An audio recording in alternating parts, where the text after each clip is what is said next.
Welcome to my channel friends, thanks for joining friends. आज की video में आप 6.1 एक्सरसाइज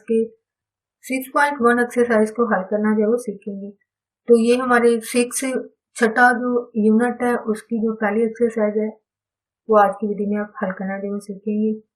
तो फ्रेंड्स, वीडियो को स्टार्ट करने से पहले रिक्वेस्ट करना चाहूंगी कि इस चैनल को सब्सक्राइब भी कीजिएगा। इसके लिए सब्सक्राइब बटन पर क्लिक कीजिएगा, साथ बेल के आइकन पे भी जरूर क्लिक कीजिएगा। इस पर क्लिक करने से आपको हमारी हाल में आने वाली वीडियो की अपडेट मिल सकेगी और आप हमारी वीडियो जो सबसे पहले देख पाएंगे। तो टॉपिक की तरफ आते हैं फ्रेंड्स। यहाँ पे हमारा ये जो यूनिट है नेक्स्ट स्टार्ट हो रहा है। तो यहाँ पे इसमें आपने कॉलम या मैट्रिसेस जिसको बोलते हैं, मैट्रिसेस में जो है वो आपने इनमें जो है वो ज्यादातर डेफिनेशंस का आपको बहुत ध्यान रखना पड़ता है, यानी आपको डेफिनेशन जो है वो याद होनी चाहिए। डेफिनेशन याद होंगी तभी आपके सवाल जो है वो हल होंगे। ये पहली एक दो एक्सरसाइज जो है वो आपके मारूजी टाइप के सवाल हैं और साथ में यही जो मारूजी टाइप के आपके मेथड हैं सवाल के, ये आगे जाकर जो आपके बड़े सवाल आएंगे जो कि इम्पोर्टेंट होते हैं और लाजमी आपका एक सवाल जो है वो इस यूनिट में आता है। तो जारी बात है आपको ये पहले छोटे छोटे मारूजी टाइप के सवाल को अच्छे तरीके से समझने होंगे, फिर ही आप जो है वो बड़े सवाल जो सब्जेक्टिव हिस्से के होते हैं उनको हल करने के जो है वो काबिल होते हैं। तो यहाँ पे अगर आप गौर करें, मेरे पास उर्दू मीडियम की बुक है, तो यहाँ पे मैं इसके हवाले से उर्दू मीडियम की स्टेटमेंट पढ़ती हूँ कि दर्ज झैल कालबों की मदद से आप भी सवाल नंबर 1 का 3 जो है वो जवाब देना, यानी आपके पहले 3 सवाल जो मारूजी टाइप के हैं। तो यहाँ पे कालब ACF के मर्तबे आपने जो है वो मालूम करना है, जिसको ऑर्डर भी कहा जाता है इंग्लिश में, यानी मर्तबे या फिर ऑर्डर जो है वो आपने मालूम करना होता है। तो सेकंड में भी यही है, उसमें आप क्या करेंगे B, D और F। यहाँ पे मेरे पास मैंने F तक कॉलम है, यानी ये ब्रैकेट्स के अंदर ये जो वैल्यूज लिखी गई हैं इनको क्या नाम दिया जाता है रियाजी में, मैट्रिसेस या फिर उर्दू में कॉलम कहा जाता है। तो मैट्रिक्स जारी बात है आपके यहाँ पे ये जो सीधी लाइन होती है जिसको रो कहा जाता है, यानी आप ये वर्ड जो है वो क्लासेस में या फिर असेंबली के टाइम में भी काफी दफा सुनते होंगे, किताब बनाएं, रो बनाएं। तो यानी जो आप सीधी एक जगह लाइन में खड़े होते हैं वो रो होती है, यानी इसको आप इंग्लिश में रो बोलते हैं, उर्दू में इसको आप कितार बोलते हो, या फिर आम जुबान में ये कहना है कि बिल्कुल सीधी जिस चीज को शो किया जाए वो आपकी क्या होती है, कितार होती है, लाइन होती है। तो अब सीधी कितार या रो जो है वो, अब जो सीधी ये वाली होती है ये आपकी क्या शो करती है, ये आपकी रो है, यानी इस वाली को आपने क्या करना है -2 और ये 3 जो है वो ये आपकी क्या होती है, रो है मैट्रिक्स में। तो अगर ये इस तरफ लिखा होता है 2 और 3 तो ये आपका क्या होता है, कॉलम होता है। ये आपको पता होना चाहिए, ठीक है। यानी इस तरफ को जो लिखी होती है वो आपकी रो होती है, इस तरफ को जो होती है वो आपका कॉलम होता है, ये आपको पता होना चाहिए डिफरेंस। और इसके अलावा ये ऑलमोस्ट 6 मैट्रिसेस हैं, लेकिन यहाँ पे मैंने 4 लिखे हैं। तो इन 4 में ही मैं आपके जो सोल्यूशन है या फिर तरीका फार्मूला इसमें बताऊंगी।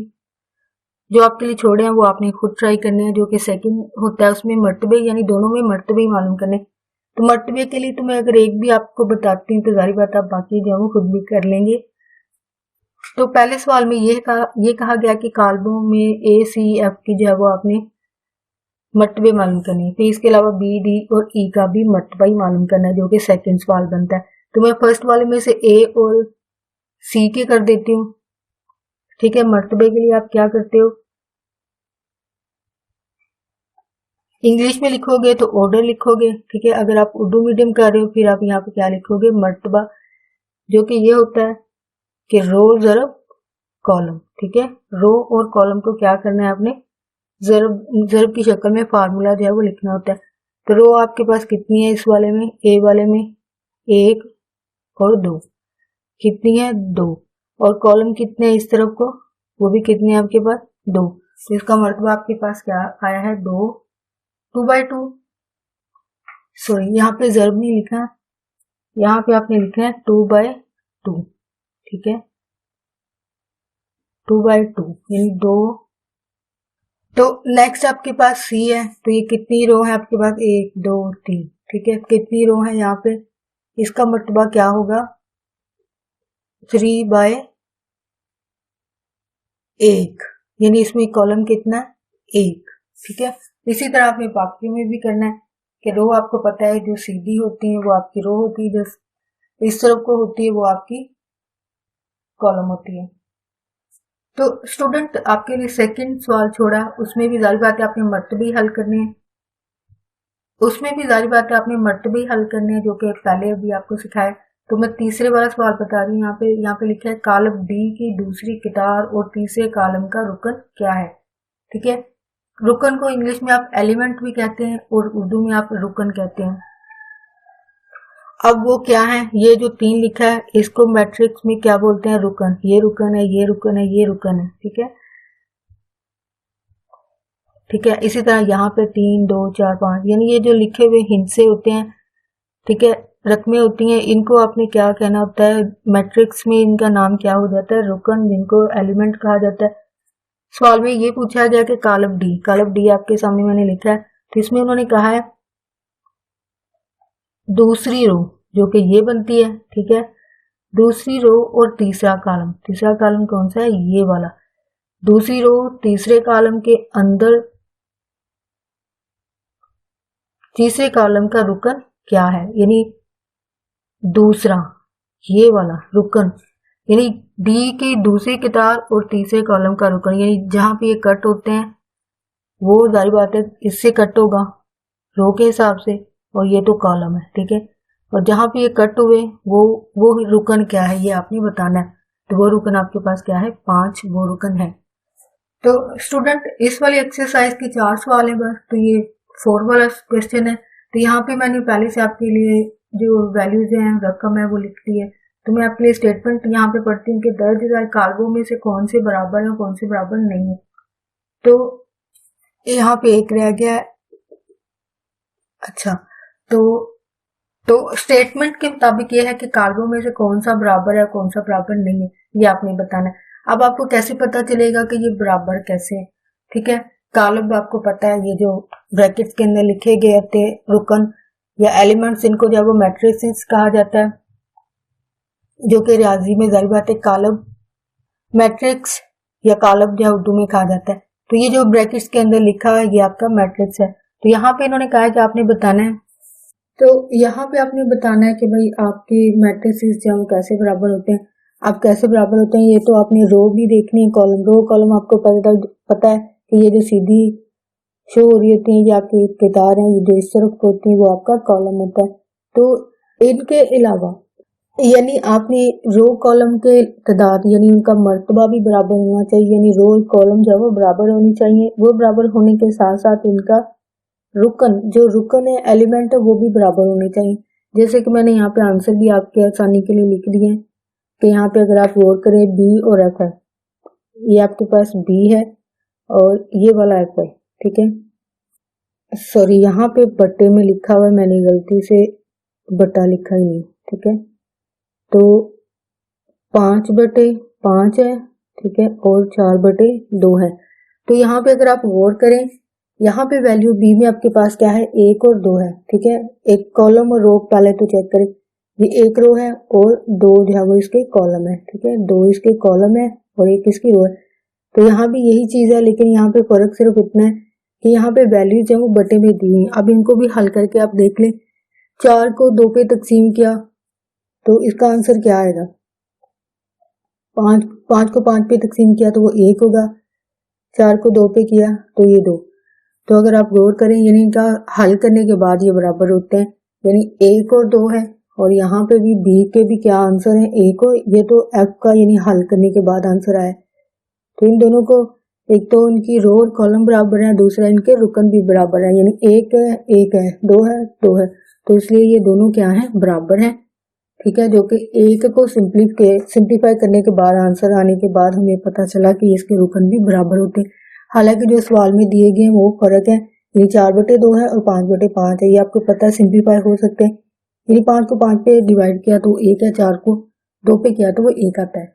फिर इसके बाद है जी और एच, यानी बी एफ बराबर होने के बाद और कौन से बराबर है जी और एच। जी और एच को आपने देखना है, यहाँ पे आपने किसको देखना है, जी और जे को। जी आपके पास क्या है, 1 3 6 8 है, तो जे ये आपके सामने लिखा हुआ है 1 3 6 और 16/8 है। ये आपको पता है, अगर आप सिंप्लीफाई हो सकता है। इन 16 को आपने 1 3 तो वही रहेगा, और 2 को आपने 6 पे डिवाइड किया, 16 को सॉरी, तो ये 8 पर आता है। तो अभी अब गौर करें अगर आप यानी सिंप्लीफाई इसको करने के बाद, इसका रुकन 1 है, इसका 1 है, 3 है, 3 है, 6 है, 6 है, 8 है, 8 है। यानी सिंप्लीफाई करने के बाद, और दूसरे नंबर पे इनकी रो और कॉलम भी बराबर है, यानी इसकी 2 रो है, ठीक है, और 2 कॉलम है। इसी तरह यहाँ पे 2 रो और 2 ही कॉलम है, यानी इनके कॉलम रो भी बराबर हैं, इनके आंसर भी बराबर हैं, सॉरी इनके अरकान या एलिमेंट्स जो हैं बराबर हैं, एक जैसी शक्ल के हैं। तो इसलिए आप लिख सकते हैं कि भाई जी बराबर एच है, ठीक है। इसके अलावा और कौन से बराबर है, ये आपके सामने लिखे हैं, एच और के है, सेम यही मेथड। सी और ई बराबर है, ए और डी है, और एल और आई ये बराबर नहीं है, यानी ये दोनों जो है एक्स्ट्रा एक्स्ट्रा तो नहीं, सारी बात उन्होंने कहा आपने बताना है कि भाई कौन से बराबर हैं कौन से बराबर नहीं है। तो ये हमने मेथड आपको अभी बताया कि उसके मुताबिक ये बराबर है सारे, और एल और आई वाले जो है वो किसी के बराबर नहीं बनते, तो सारी बात आप लिख दोगे कि ये बराबर नहीं है।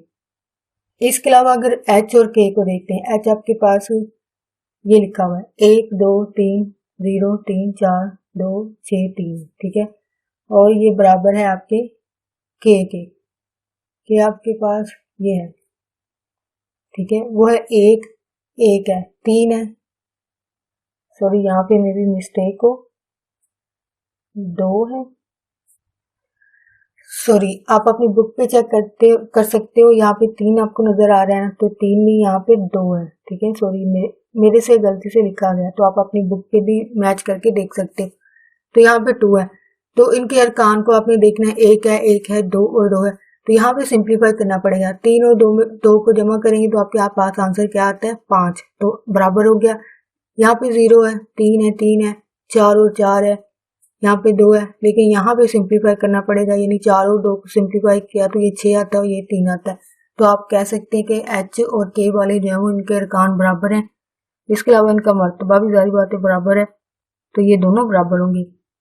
इसके बाद सी और ई को देखें, सी आपके पास ये लिखा है 6 और 9 है, ठीक है, और ई के बराबर है, ई आपका ये लिखा हुआ, ठीक है, ई आपका ये लिखा हुआ है। अगर आप गौर करें, 3 और जमा करके लिखा हुआ है, इसका मतलब आपको सिंप्लीफाई करना पड़ेगा, तो 3 को जमा किया तो ये 6 हो जाता है, और ये 9, यानी इसका आंसर क्या आएगा, 6 और 9।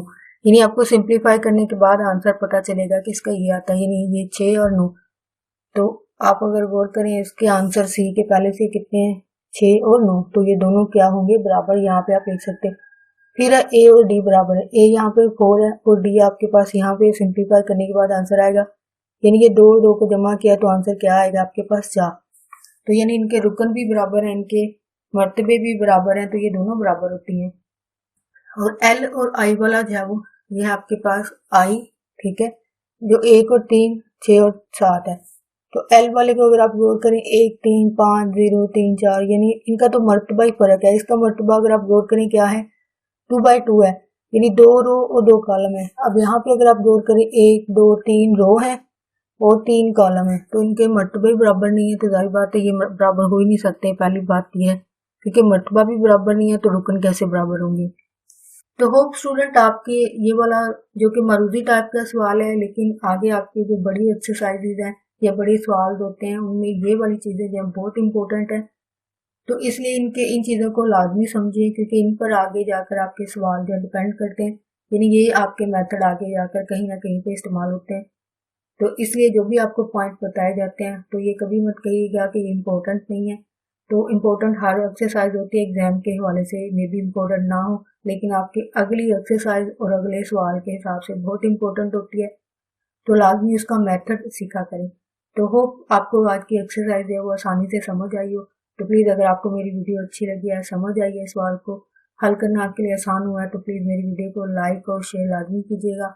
अगर आप यहाँ पे कोई स्टूडेंट हो तो प्लीज़ अपने क्लास फेलोज के साथ, टीचर हो, कोलीग, अगर आप यहाँ पे टीचर हैं तो प्लीज़ अपने कोलीग्स के साथ लाजमी और अपने स्टूडेंट के साथ मेरे चैनल को लाजमी शेयर कीजिएगा, ताकि ज़्यादा से ज़्यादा जो मैथ में जिन स्टूडेंट को मुश्किल पेश आती है, ये वीडियो जाहिर बात है उनके लिए मददगार साबित होगी। तो प्लीज़ लाजमी शेयर कीजिएगा। आपका वीडियो देखने के लिए बहुत शुक्रिया।